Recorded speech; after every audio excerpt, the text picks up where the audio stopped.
Hello! Hello, hello! Love Dorothy is here again. Kumusta po kayo aking mga kabayan? Ayan, especially yung mga OFW natin sa iba't ibang panig ng mundo. Kumusta po kayo? Ayan, si Inday nandito na naman po at nagsasabing magandang tanghali po sa inyong lahat. Dito sa amin is tanghali.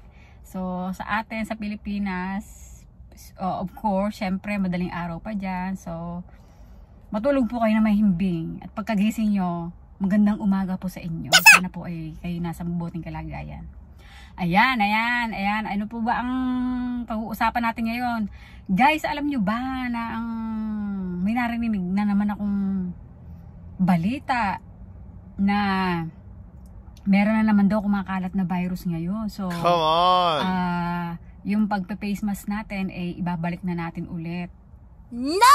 Especially sa mga crowded area. Yan po ang aking maisasuggest sa inyo kasi itong new virus na to ay tinatawag nilang Nipah na nasa nasa India.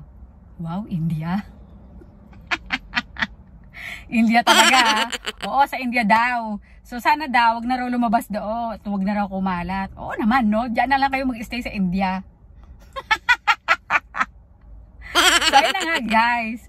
So kailangan natin mag-ingat na naman at mag-wear ng face mask. Especially in crowded area. Ayan, guys. So, ayan, kasi may nagsabi rin sa akin, may nag-message din sa akin sa Messenger na ingat daw tayo ngayon kasi nga parang meron na naman daw kumakalat na virus. Kung tawagin daw ay Nipah. So, ayun na nga. Especially, daw to? Yung parang nakakahawa talaga.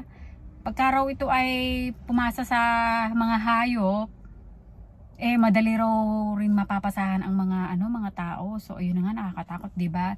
So, kailangan natin mag-wear ulit ng face mask para in our protection. So, yun na nga. Kasi daw parang mas matindi raw to pag kinapitan ka. Naku po, yung kinapitan ka tapos ang hina-hina ng iyong resistensya. Baka ma-deadball ka na niya.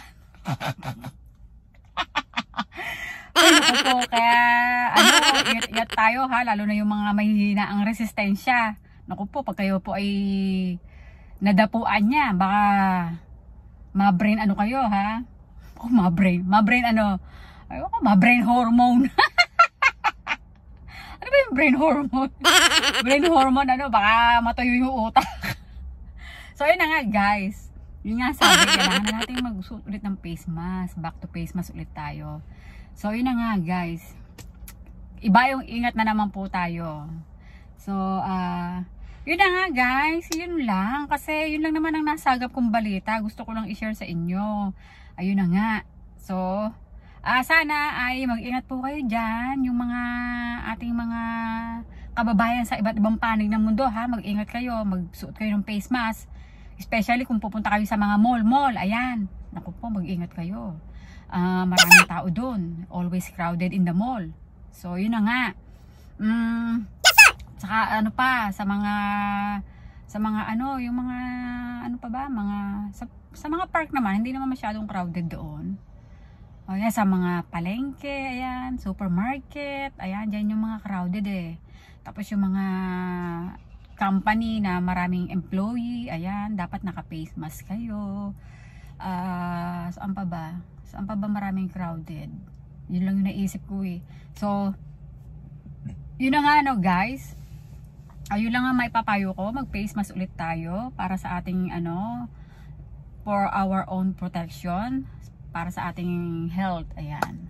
So guys, hanggang dito na lang. At malapit na naman pong pumasok si Inday sa loob. Mag-work na naman po si Inday. Ayan, kayod na naman. Ay, always kayod. Wala na bang kapahingahan si Inday? So ayun na nga, guys, hanggang dito na lang. And I will see you on my next video. Bye-bye!